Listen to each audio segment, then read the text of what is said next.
Reka nongere mbasuhuze mbifurize kugira ibihe byiza mwebwe mukomeje kudukurikira mukomeje kubana natwe muri gahunda z'amakuru ndetse n'ibiganiro bitandukanye mudukurikiye muri hirya no hino mu bice bitandukanye mu Rwanda no hanze y'igihugu cy'u Rwanda by'umwihariko mu karere k'ibiyaga bigari muri Uganda, Repubulika Demokarasi ya Kongo, Burundi n'igihugu cya Tanzania. Namwe ariko mudukurikiye muri hakurya y'amazi magari mbahaye ikaze muri aya makuru. Inkuru ikomeye cyane, murabizi ko mu minsi mike ishize umukuru w'igihugu cy'u Rwanda Perezida Paul Kagame aherutse mu gihugu cy'Ubufaransa mu ruzinduko yahuriyemo na Perezida Emmanuel Macron yari kumwe na Madame Jeannette Kagame. Uruzinduko rwari rugamije aho gushimangira umubano hagati y'ibihugu byombi, ni ukuvuga u Rwanda n'igihugu cy'Ubufaransa, ariko kandi no kurebera hamwe abantu bakidegembya bagize uruhare muri jenoside yakorewe abatutsi mu 1994 ndetse no mu itegurwa ryayo. Abo rero barimo na Madame Agathe Kanziga, uyu ni umufasha wahoze ari umukuru w'igihugu cy'u Rwanda Juvenal Habyarimana. Akaba rero navuga ko ibintu bisa nkaho byamukomeranye mu buryo bukomeye cyane. Mbere gato yo ngaruka kuri iyi nkuru, reka mbanze bahinsha amacyari makuru y'ingenzi agezweho muri aka kanya. Duhere muri Guinea Equatoriale, haravugwa amakuru y'uko guverinoma yose yeguye kubera iki? Guverinoma ya Guinea Equatoriale yeguye ku mirimo yayo nyuma yo kunengwa ko itashoboye kugera ku ntego yari yarihaye, aho bivuga ko yari imaze kugera ku 10% gusa by'ibyo yagombaga kandi kuba yarakoze. Aya makuru yatangajwe na Vice President wa Guinea Equatoriale Theodore Nguema Obiang Mange, wavuze ko Minisitiri w'Intebe witwa Osa Nsuwensuwa n'abagize guverinoma bose beguye. Mu butumwa yanyujije ku rubuga rwa X, Obiang Mange yavuze ko guverinoma yavuyeho kubera ko umusaruro wari hasi cyane ugereranyije n'ibyo yari yitezweho. Yagaragaje ko leta yari yarashyize mu maboko ya guverinoma ubushobozi buhagije mu bakozi, ibikoresho n'amafaranga kugira ngo ikemure ibibazo by'abaturage, ariko urwego rw'ishyirwa mu bikorwa rukaba rutarageze ku rwego rwifuzwaga. Yagize ati "Ihame riroroshye, inshingano rusange zigomba kujyana n'ibisubizo."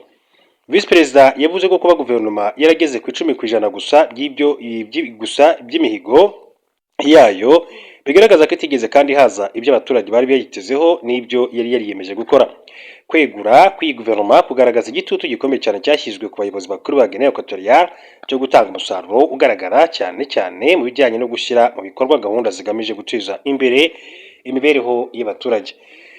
Mu buryo bw'inshamake kandi mbabwire ko muri Leta Zunze Ubumwe za Amerika hakomeje kugarukwa ku nkuru ivuga yuko urwego rw'iperereza rwa Leta Zunze Ubumwe za Amerika rwatangaje ko rwaburijemo umugambi wo kugaba ibitero ku bitabira ibirori by'imikino njyarugamba byabereye kuri Maison Blanche cyangwa se ku ngoro y'umukuru w'igihugu. Hafatwa abantu bakekwaho gucura umugambi. Hari ku itariki ya 14 Kamena 2023 nibwo White House yari yakiriye imikino njyarugamba mu birori byo kwizihiza isabukuru y'imyaka 50 y'Amerika byitabirwa n'ibihumbi by'abantu. Nk'uko ku wa 16 Kamena 2023 inyandiko z'urukiko zabigaragaje, abakekwaho gucura umugambi wo kugaba iki gitero bari bateguye drone zitwara ibiturika kugira ngo zitwike inyubako ziri hafi y'aho ibi birori byaberaga. Umuyobozi mukuru wa FBI yitwa Kash Patel yasobanuye ko icyo iri tsinda ryari rigamije ari ukugira ngo abitabira ibirori bagire igihunga berekezaho ryari ribategeye ribarase mu gihe kandi yiteguraga kwinjira mu marembo ya White House. Iperereza ryatangiriye ku musore imyaka 19 yitwa Tyson Proper wavuzwe nk'uwari mu itsinda ry'abateguraga umugambi nyuma y'uko nyina ahaye inzego z'umutekano makuru. Abashinzwe iperereza bavuga ko itsinda ryitwaga Vanguard of the Old ariryo ryakoranaga binyuze ku rubuga rwa TikTok mu kunoza umugambi wo kugaba ibitero ku bantu bakomeye cyane bari bitabiriye ibi birori. Nibura abantu 5 bamaze gufatwa mu gihe abandi bagishakishwa. Urwego rushinzwe kurinda umukuru w'igihugu rwatangaje ko ruri gukorana na FBI kugira ngo amenyekane amakuru arambuye kuri iki gikorwa. Mbere gato ko tujya kuri Agathe Kanziga rero, reka mbabwire ko ku munsi w'ejo nibwo nyakubahwa Perezida wa Repubulika y'u Rwanda Paul Kagame akaba ari umugaba mukuru w'ikirenga w'ingabo z'u Rwanda, akaba rero yaragize Brigade General Patrick Karuretwa umuvugizi w'ingabo z'u Rwanda. Itangazo rya RDF ryashyizwe hanze ku wa 17 Kamena 2026 risobanura ko Brigade General Karuretwa azakomeza kandi no gukora inshingano nk'umuyobozi makuru ushinzwe ubufatanye mpuzamahanga mu bya gisirikare muri Minisiteri y'Ingabo. Brigade General Karuretwa yasimbuye Brigade General Ronald Rwivanga wirutse gutangira inshingano yo kuyobora umutwe w'ingabo za Afurika y'Iburasirazuba zishinzwe gutabara aho rukomeye. Brigade General Karuretwa yinjiye mu gisirikare mu 1992 mu gihe cy'urugamba rw'ingabo za RPA rwo kubora u Rwanda. Icyo gihe yari afite imyaka 18 y'amavuko. Yize amategeko muri Kaminuza y'u Rwanda muri 2000 mbere yo gukomereza muri The Fletcher School of Tufts University muri Leta Zunze Ubumwe za Amerika, aho yakuye impamyabumenyi y'icyiciro cya gatatu mu mategeko mpuzamahanga. Muri kaminuza ya Tufts, Brigadier General Karuretwa yahize amasomo y'umutekano mpuzamahanga n'umutekano wa muntu hagati ya 2008 na 2009. Nyuma y'amasomo yamaze imyaka 10 akora muri Perezidansi ya Repubulika ku mwanya itandukanye, irimo kuba umujyanama by'umutekano kuva muri 2011 kugeza muri Werurwe 2016, kuva mu Gushyingo 2013 kugera kandi muri Nyakanga muri 2021. Brigadier General Karuretwa yari umunyamabanga wihariye w'umukuru w'igihugu. Mu Kuboza 2024, Brigadier General Karuretwa kandi yagizwe perezida w'urukiko rukuru rwa gisirikare, afatanya n'inshingano niyo kuba umuyobozi mukuru ushinzwe ubufatanye mpuzamahanga mu bya gisirikare muri Minisiteri y'Ingabo. Reka tujye kuri uyu Madame Agathe Kanziga. Urukiko rwanzuye ko iperereza ku ruhare rwa Agathe Kanziga kandi muri jenoside rikomeza. Mu rukiko rw'ubujurire rwa Paris mu Bufaransa rwasabye ko hakomeza iperereza ku ruhare umugore wa Habyarimana Juvenal, Agathe Kanziga, akekwa muri jenoside yakorewe abatutsi mu 1994. Mu itegurwa ryayo, umwe mu banyamategeko bunganira abaregera indishyi mu manza za jenoside zibera mu Bufaransa, Maître Gisagara Richard, yatangaje ko umwanzuro w'urukiko ari inkuru nziza, yongeraho ko Kanziga atazacika ubutabera. Muri ubutumwa, Maître Gisagara Richard yatangarije kuri urubuga rwa X yagize ati ntazacika ubutabera. Uyu mwanzuro wafashwe tariki ya 6 Gicurasi 2026 utesha agaciro uwari wafashwe n'abacamanza wo mu rwego rw'iperereza kuwa 21 Kanama 2025 wo guhagarika iri perereza ryatangiye kandi muri 2008 bari basobanuye ko nta bimenyetso bihagije bigaragaza ko yagize uruhare muri jenoside. Ishami ry'ubushinjacyaha bw'Ubufaransa rishinzwe kurwanya ibyaha by'iterabwoba penalty, ari naryo ryahawe ububasha bwo gukurikirana ibyaha bya jenoside, ryatewe utwatsi uyu mwanzuro rigaragaza ko hari ibimenyetso n'ubuhamya byirengagijwe, ribonera kandi gusaba ko byakwitabwaho.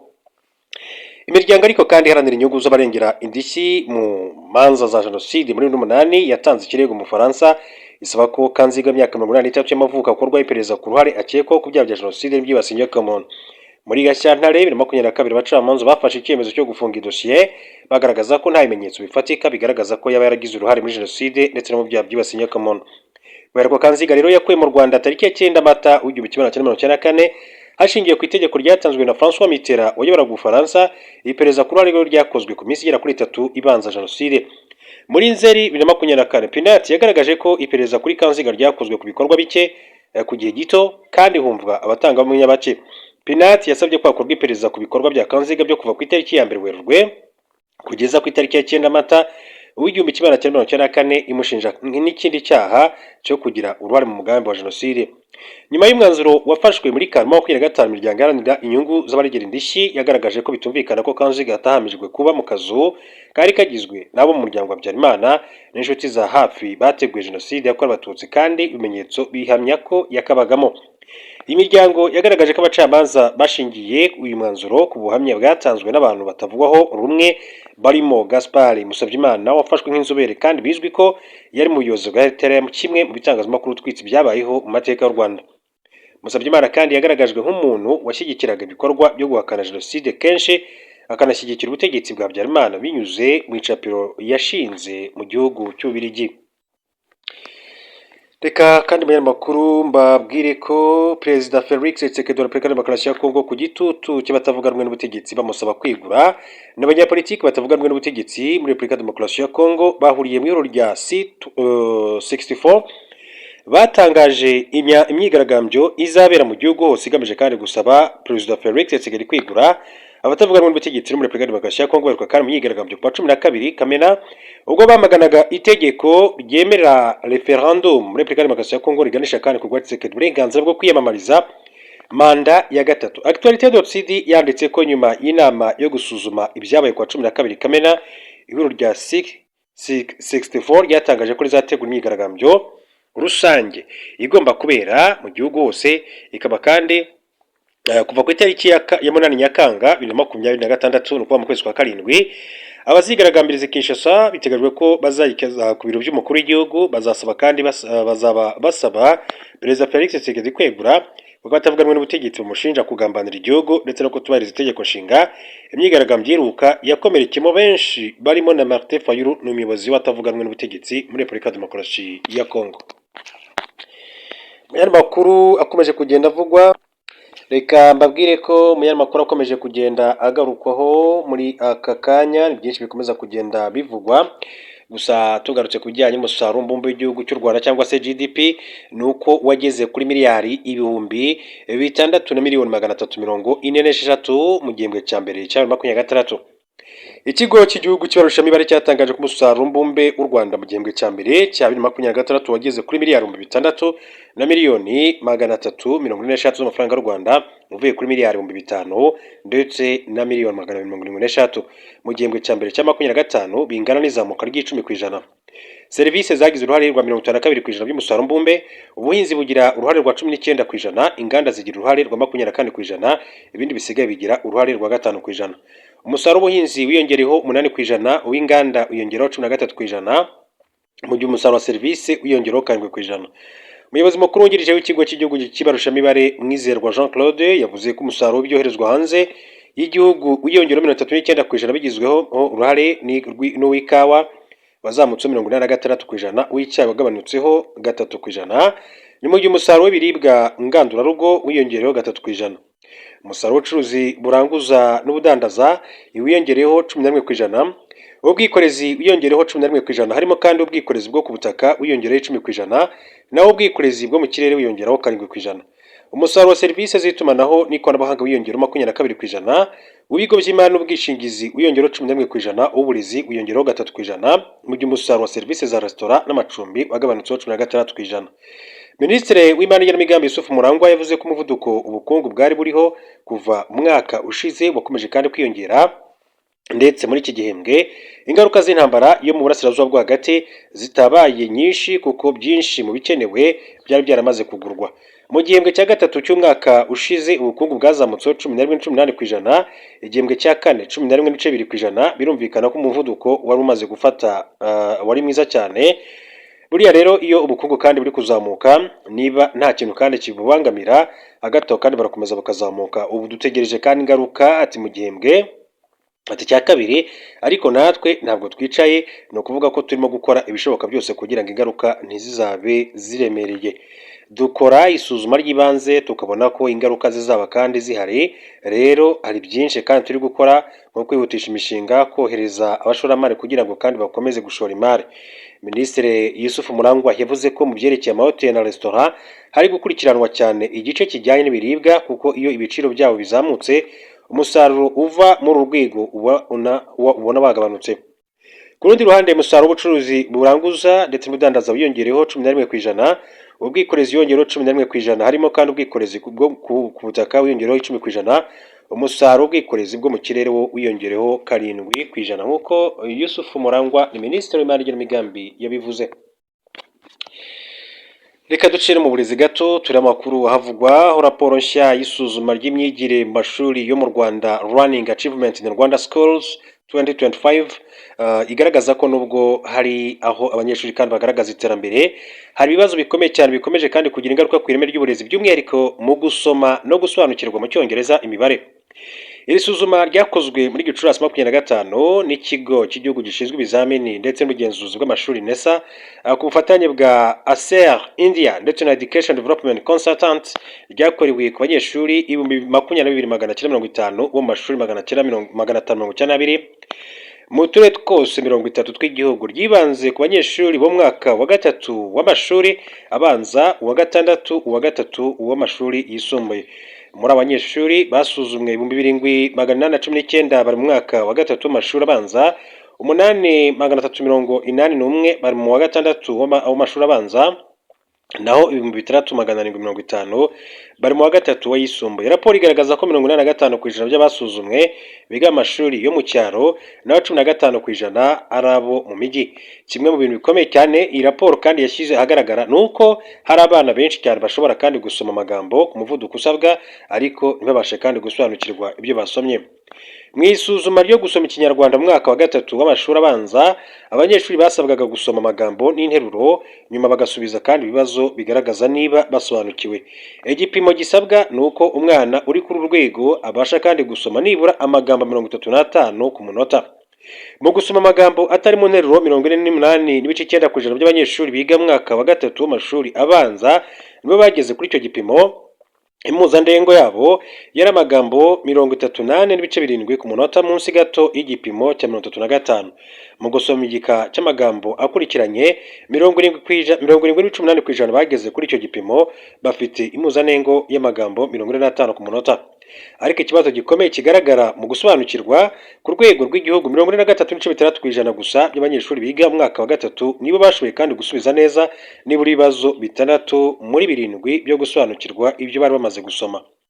Mu yandi magambo, mu bana 100 bo mu mwaka wa gatatu, abagera kuri 71 bashobora gusoma igika ku muvuduko ukwiye, ariko 44 gusa nibo basobanukirwa ibyo basomye.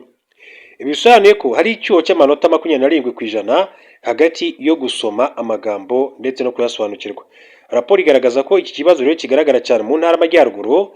Iyi ntara iri mu zifite umuvuduko mwiza mu gusoma Ikinyarwanda, aho 58.2% by'abanyeshuri bari mu mwaka wa gatatu w'abanza bageze ku gipimo cyo gusoma amagambo atari mu nteruro, na 76.6% bakagera ku gipimo cyo gusoma igika. Nyamara mu gusobanukirwa Amajyaruguru niyo afite igipimo cyo hasi kurusha izindi ntara, kuko 38.1% gusa ari bo basobanukiwe ibyo basomye. Bitandukanye n'umujyi wa Kigali ufite igipimo gito ku muvuduko wo gusoma Ikinyarwanda, kuko 41.8% gusa bageze ku gipimo cyo gusoma amagambo atari mu nteruro, 63.6% mu gusoma igika. Ariko Kigali izi imbere mu gusobanukirwa, aho 51.7% by'abanyeshuri basubije neza ibibazo byabajijwe. Intara y'Amajyepfo yo ifite igipimo cyo hejuru mu gusobanukirwa cya 53.4%. Iyi mibare igaragaza ko hari aho rero abana kandi bashobora kuba batozwa gusoma vuba no kuvuga amagambo neza, ariko ntibahabwe ubushobozi bwo gutekereza ku byo basomye, kubisobanura ndetse no kubihuza n'ubuzima busanzwe. Abakobwa rero batangira neza ariko kandi bagasubira inyuma mu gusoma Ikinyarwanda mu mwaka wa gatatu. Abakobwa bari imbere y'abahungu mu gusoma amagambo atari mu nteruro, 53.1% by'abakobwa bageze ku gipimo gisabwa, ugereranyije 44.4% by'abahungu. Mu gusoma igika kandi abakobwa bari ku rwego kwa 74%, abahungu bari kuri 34.6%. Ariko mu gusobanukirwa iki cyuho kigabanuka cyane, abakobwa bageze kuri 44.8%, abahungu bagera kuri 42.4%. Icyakora raporo igaragaza ko ikibazo gikomeye kurusha uko abanyeshuri bazamuka mu mashuri. Mu mwaka wa gatatu w'abanza abakobwa baba bafite amanota meza mu Cyongereza, ariko mu wa gatatu wayisumbuye abahungu baba bamaze kubasiga mu Cyongereza, imibare na siyansi. Mu Cyongereza mu mwaka wa gatatu wayisumbuye 68% by'abahungu bageze cyangwa se barenze igipimo gisabwa, mu gihe abakobwa ari 63%. Muri siyanse mu wa gatatu ayisumbuye 79% by'abahungu bageze ku gipimo gisabwa, ugereranyije 71% by'abakobwa. Raporo ivuga ko itandukaniro ry'amanota 10 ku gipimo cy'imyigire rishobora kandi kungana n'amezi 6 kugera kuri 12 y'imyigire. Bivuze ko iyo abakobwa bari inyuma y'abahungu ho amanota 10 cyangwa se 11 mu mwaka wa gatatu wayisumbuye, bashobora kuba bafite icyuho cyegereye umwaka wose mu myigire. Icyongereza ni ururimi kandi rukoreshwa mu myigire, ariko kandi imibare y'iyi raporo 25 igaragaza ko abana benshi bataragera ku rwego rubafasha kwiga neza mu Cyongereza. Mu mwaka wa gatatu w'abanza 46.6% gusa by'abanyeshuri nibo bageze ku rwego rw'ibanze rusabwa mu Cyongereza. Bisobanuye ko abarenga kimwe cya kabiri, hafi 53.4% bari munsi y'urwego rusabwa. Nubwo 63% bashobora kandi gusoma amagambo ari mu nteruro, 24% gusa nibo basobanukirwa ibyo basomye. Ni ukuvuga ko munsi ya kimwe cya kane cy'abanyeshuri mu wa gatatu w'abanza bashobora kandi gusoma Icyongereza no kugisobanukirwa ku rwego rwabo. Ikibazo cyo gusobanukirwa mu Cyongereza kigaragara mu buryo bw'ibibazo byasubijwe. Mwaka wa gatatu w'abanza ikibazo cyoroheje cyo gushaka amakuru mu gika kigufi cyasubijwe neza na 29% gusa by'abanyeshuri. Ikindi kibazo nk'icyo cyasubijwe neza 31.6% mu wa gatatu w'abanza. Ikibazo cyo gusobanura amakuru ari mu nkuru cyasubijwe neza na 23.8% gusa, naho icyasabaga guhuza ibitekerezo biri mu nteruro zitandukanye gisubizwa neza na 22.5%. Mu wa gatatu wayisumbuye abanyeshuri baba bamaze kandi imyaka myinshi cyane biga mu Cyongereza. Ikibazo gikomeye kurusha ibindi mu isuzuma ry'Icyongereza cyasubijwe neza na 15% gusa. Ikindi cyasabaga kandi gusobanura amakuru ari mu nyandiko cyasubijwe neza na 18.9%. Bigaragaza ko uko abanyeshuri kandi bazamuka, ibibazo bishingiye ku gutekereza, gusobanura, kugereranya no guhuza ibitekerezo bikomeza kubagora. Hari raporo igaragaza intambwe nziza mu wa gatandatu w'abanza 72.5% by'abanyeshuri bageze mu cyangwa barenze igipimo cy'isabwa mu cyongereza bavuye kuri 63.6% mu wa gatatu w'abanza, bigaragaza ko ishuri rifasha rero mu kuzamura ubumenyi bw'icyongereza uko abana bakomeza kandi kwiga. Ariko mu wa gatatu wayisumbuye icyo gipimo kiragabanuka cyane kikagera kuri 33.8%, naho 36.2% bakaba bari munsi y'urwego rusabwa. Iyo rero ni raporo yashyizwe ahagaragara. Reka mbashimire cyane kandi mbifuriza